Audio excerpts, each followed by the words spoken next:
Of course, all of you, each and every one, have spent all that time, effort, money, blood, sweat, tears on developing your brand and creating your brand campaign. Now, our next speakers will share their expertise on how you can maximize your ad placement, bearing in mind, of course, you need to look at the importance of your brand image. So, ladies and gentlemen, please welcome, having more than 12 years of experience in digital media and marketing, VP Brand and Exchange APAC AdColony, Mr. Tom Simpson.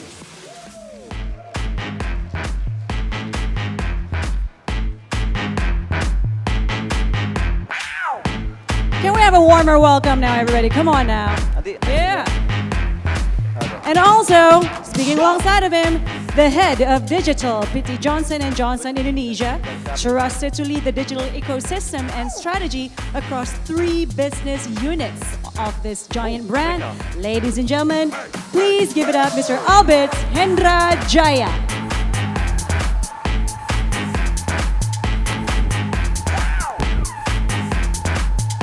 Clicker. Yeah.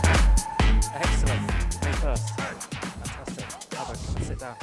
You on this is your Okay. I'm thinking we have to sit like this. This is my side and this is Albert's on the left side, all right. Side, okay. Definitely. Let's do that, yeah. Okay, good afternoon everybody. So we're going to sit and talk to you about mobile creativity and brand safety. Just an intro, I'm Tom from AdColony, VP for APAC, and this is Alberts. Alberts Hendrajaya, I'm from Johnson Johnson's.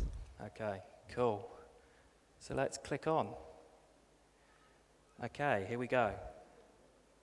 So, couldn't agree more with most of the presentations, most of the sessions that you've seen this afternoon, today, touching on the importance of, innovation, vertical video, gaming. I mean, huge opportunity around gaming, yep. I think. Albert would agree with me on that. Yeah. So we're chatting about maximizing mobile creative quality and brand safety. There are 4 pillars to this presentation, talking about ads for the on-demand era, so building a platform that reaches consumers.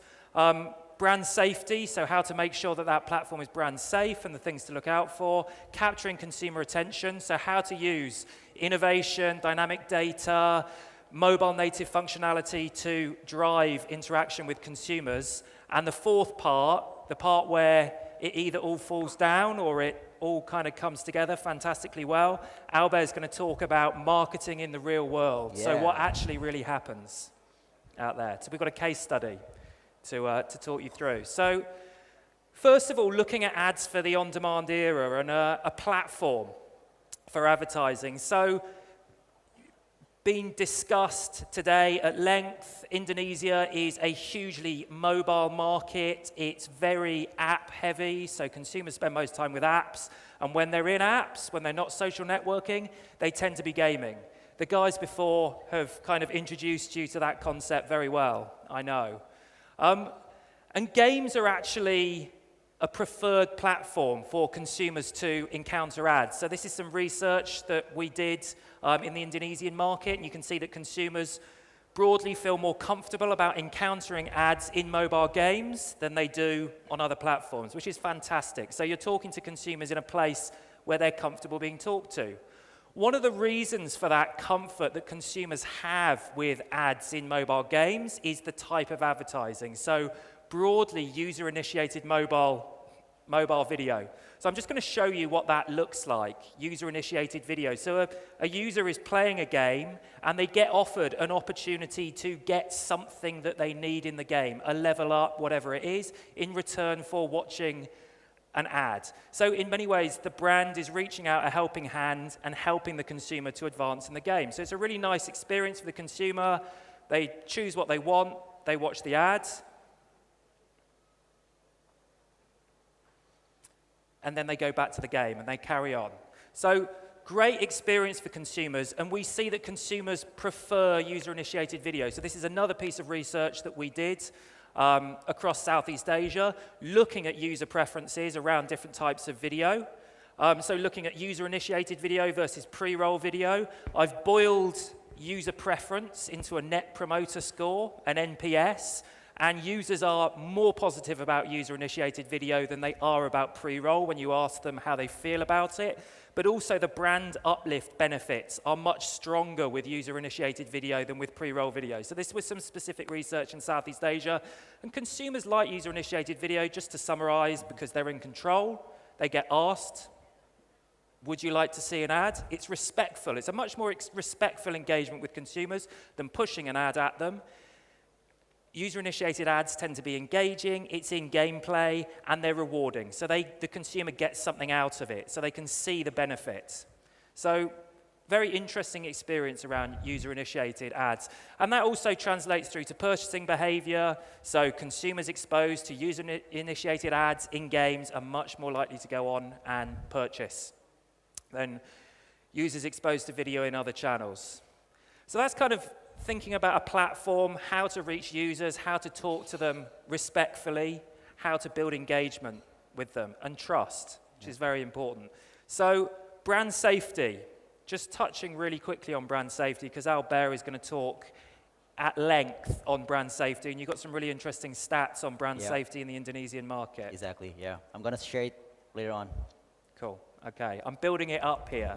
Nobody leave, you're going to miss out on those stats. Okay, what brand safety means in 2018. So 7 key areas that most brands are looking at, really. So the first part of it is viewability. So using moat, double verify, integral ad science to track viewability on the platform where you're delivering ads. That's really important. Ad fraud, making sure that you're working with tag certified partners, verifying using a third party that you're not delivering fraudulent impressions. Contextual brand safety, and there's a few different areas there. You can work with partners like Grapeshot, White Ops to protect contextual brand safety in your campaigns to measure it, but you can also think about advertising in brand safe contextual environments. And again, just kind of thinking about mobile games. Mobile games are professional content. You know, you don't tend to have many kind of contextual problems around mobile gaming inventory, or indeed around most in-app inventory. User experience, so are your ads lean compliant? Are they, again, respectful to the user? Privacy, so making sure that you're handling consumer data correctly and complying with regulation. Anti-piracy, so again, professional content, no UGC, protects you against kind of any implications around piracy, and that's a big issue in brand safety. And third-party verification. So we've already touched on a number of platforms that you can look at to verify your campaigns from a third-party perspective, but there are tons of different codes to comply with, platforms to use to measure.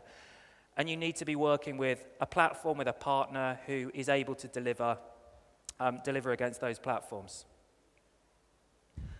And Albert asked me to put this slide up with an election coming up. Next year. Next year, there you go. Okay, so an election in Indonesia next year. So 3 times more fake news in Facebook than in mobile games. So if you want to avoid fake news, you need to think, again, about the platform that you're using to advertise in. So you don't want to be around fake news during an election year. That's it's a very bad look. Zone. Yeah. Okay. So that's thinking about brand safety, and then capturing consumer attention. I just want to talk a little bit about mobile creativity here, and the way that we think about creativity when we're working in mobile with our partners, with partners like J&J. 3 pillars. First of all, design for touch. Your consumers are holding your ad in their hands, okay? It's not kind of the other side of the room. They're holding your ad in their hands, and there is so much opportunity there to get them to engage, and consumers expect to engage with it because it's in their hands and they're used to engaging with their phones. So remember that. That's a really important point. Design for touch. The second pillar is designing for data, and whether that's designing for ads that are audience targeted or designed to incorporate data triggers like location, weather, social media, whatever it may be, or designed to connect with social media. So design for data is the second key pillar of designing for mobile creativity. And the third part of it is the fundamental, the outcome. So what outcome are you looking to drive? I think sometimes we can all get very caught up in the first two, designing for touch, designing for data, doing something innovative and crazy, and we forget about the outcome. So what marketing outcome are we looking to drive? So what is that outcome? Is it, driving a big social media campaign like, J&J, and we'll look at that? Or is it a brand uplift, or is it a sale? So design for the outcome that you're looking for. So I just wanted to show you a couple of ads that design around that. So this is a dynamic video ad that we did with Land Rover.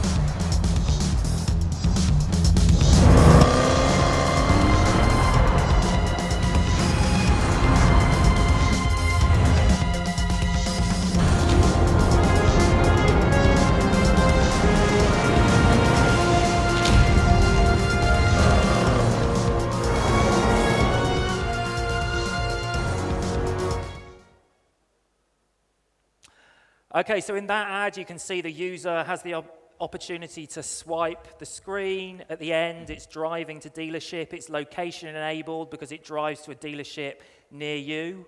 It takes a weather trigger to understand which video sections to place in there. So if it's cold, then it will throw the snow up. If it's rainy, then you're wiping rain.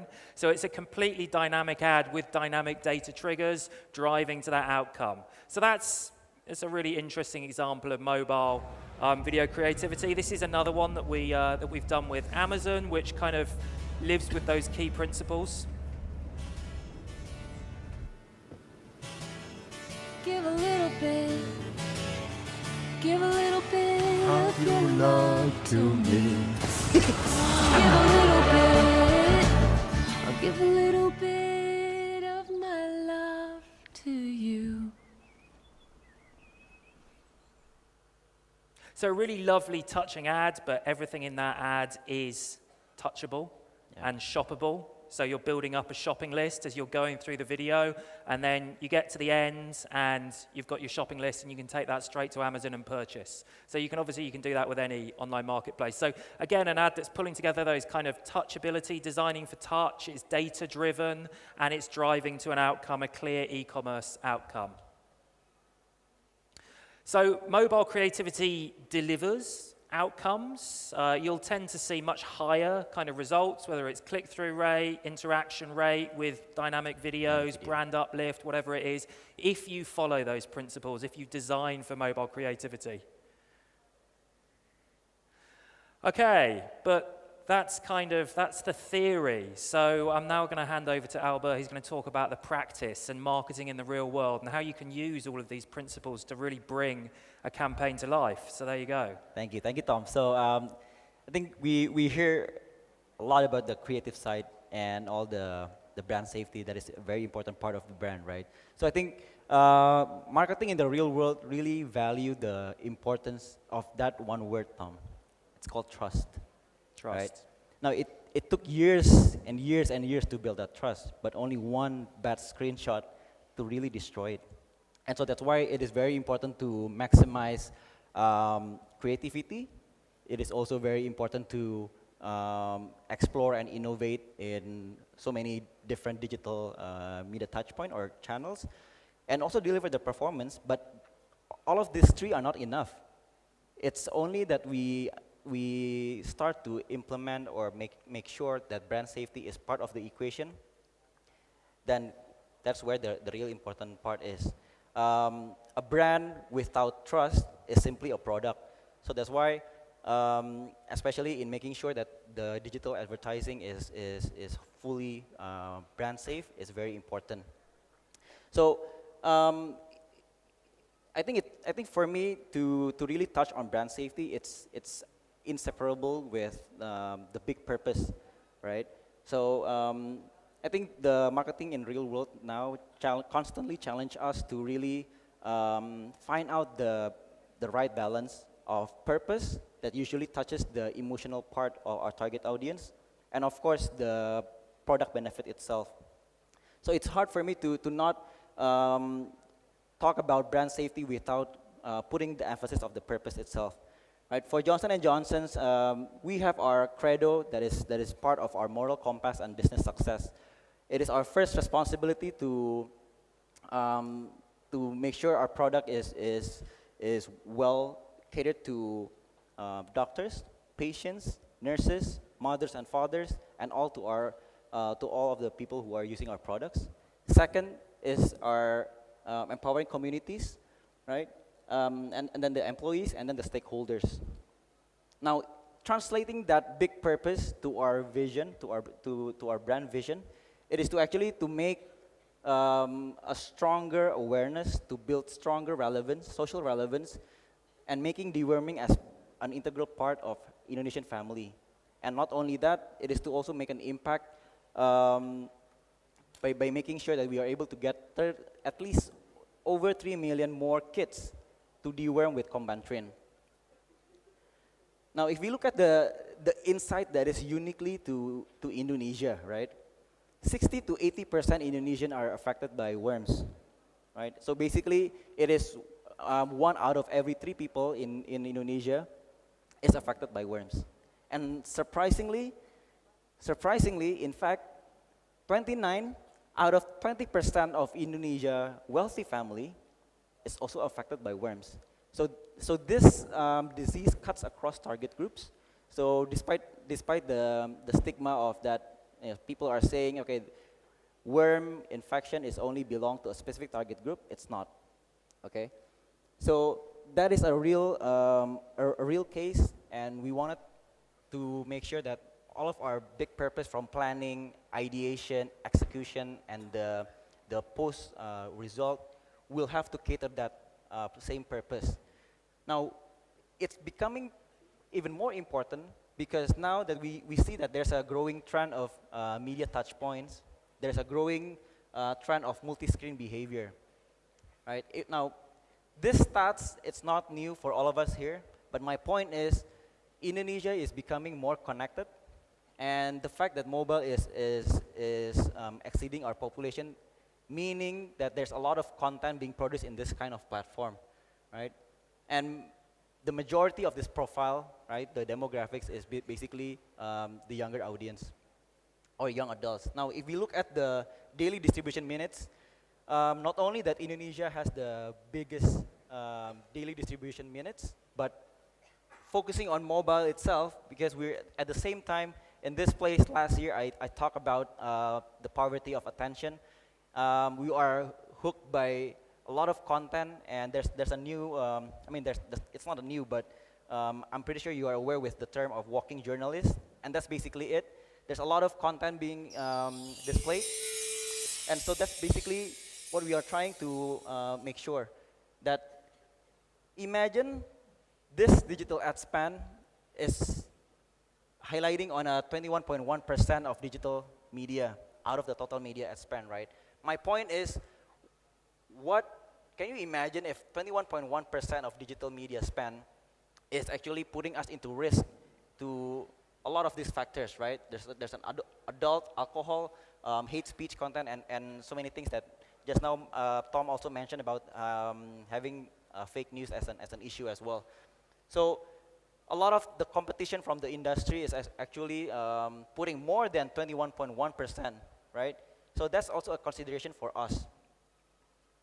Now, why brand safety is critical to our brand, right? 27.1% is actually ads are serving to the violent content. 19.4% is on adult content. 58% we're more concerned about brand safety than last year. And year-on-year brand safety violation in 2018 have been recorded. And this is the most important part. 47% of people think brands' own values are reflected in the points of view that appear near advertising and marketing. So it's really important to make sure that we are able to bring all the ideation, the insights, and what are we trying to deliver emotionally and the purpose itself in a very safe environment. So for Jamain kita, right? Just now I mentioned about the growing media touchpoint, which lead to growing content across platform. It also leads to the growing daily minutes. And all those 3 components, have an impact to this lower funnel, right? First, it is the declining human interactions. Second is the isolation of individuals with family and outside environment. And third is the low character and physical health development. This is the insight that we bring up in order to align vision with the Ministry of Health and Ministry of Education. And then we are able to introduce the campaign hashtag Jam Main Kita, or hashtag our playtime. Basically, it brings out the family and children to play outside, and not only that, it is to also bring back traditional games for families and children. And for the sake of this topic, right, I wanted to showcase the result of our viewable, which is 95.32%, and 43.62% as were valid, and this is very important to be audible and visible on complete, and the impressions delivered from invalid traffic. So these are the things that is very valuable for our brand, especially connecting with kids, parents, and those are the important target audience that we are trying to deliver our ads. This is an illustration of the video for all of you to enjoy. Hong pimpa alayum gambreng. Hong pimpa alayum gambreng. Hong pimpa alayum gambreng. Hong pimpa alayum gambreng. Hong pimpa alayum gambreng. Yo ayo aku mau ikutan. Sama ayah ibu kita main bareng. Main di luar udaranya segar. Hong pimpa alayum gambreng. Aku mau sehat juga mau kuat. Hong pimpa alayum gambreng. Lompat-lompat lari-lari hore. Kalau kalah aku tak mengapa. Kalau menang kita ikut senang. Hong pimpa alayum gambreng. Hong pimpa alayum gambreng. So as you can see, there's a lot of local insight that we wanted to bring forward, and 14,000 pledge are being recorded for this campaign. Here's an overview of the Combentrin is the performance. leading deworming drug in the anthelmintic industry in Indonesia. However, it faced the challenge of a slowing down of total industry market growth. The brand wanted to find a platform to raise awareness, increase sales, and accelerate their growth faster than the industry. Today, many Indonesian families are spoiled with increasingly sophisticated technology, with lots of gadgets and devices. This tends to isolate families, especially children, from the outside world. Combining that insight with the mission of Indonesia Ministry of Education and Culture of shaping human beings with character education, inspired by the spirit of the community, Combentrin Jam Main Kita campaign was launched. Here's how we did it. Taking its cue from the young techie consumers, Combentrin focused on the opportunity to leverage digital platforms and mobile, given smartphones are ubiquitous among these generational segments. Combentrin Jam Main Kita had a pre-launch event where parents and children were treated to fun, nostalgic traditional games. The campaign was officially launched on Indonesia's National Education Day at the Istana Presidential Palace. Combentrin's activity online and on social media expanded the reach of social relevance of Jam Main Kita campaign. Mobile was the unifying factor that connected all the messages in the digital mix. Targeting parents based on their behavior, ads were served specially when they were playing mobile games. A mobile video campaign was launched to showcase the thematic message of Jam Main Kita and raised awareness for the need for outdoor play and inspired families to bond over traditional games. After watching the video, an end card provided for the opportunity for inspired consumers to act on their conviction and pledge support for Jam Main Kita. Combentrin's Jam Main Kita campaign was a success. Here are the results. Jam Main Kita became trending in Twitter during the pledging day. The social media campaign had over 3.5 million impressions, 76% above delivery. Over 14,000 people pledged to support the movement. The mobile video campaign generated 5.08% engagement, 5 times that of the industry benchmark. The zero buffer videos resulted to a video completion rate of 53.47%. This is 80% more than industry standard. A tremendous amount of free mileage worth 11 billion Indonesian rupiah was generated. Best of all, from an industry with declining sales, Combentrin did a positive turn with a double-digit growth of more than 17%. Tamban Trend Jammain Kita truly became a successful national social movement in Indonesia.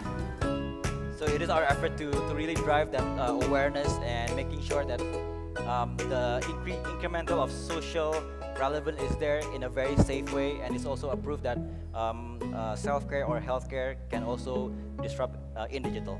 Perfect. There you go, Tom. Next one. Right, Rohit, apologies.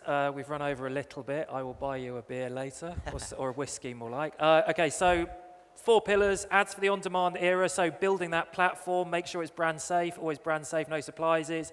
Capture consumer attention, so mobile creativity, innovation, crucial, marketing in the real world. And these guys do a fantastic job. They're up for 3 nominations at the Smarties Award later with this campaign. So it can be done.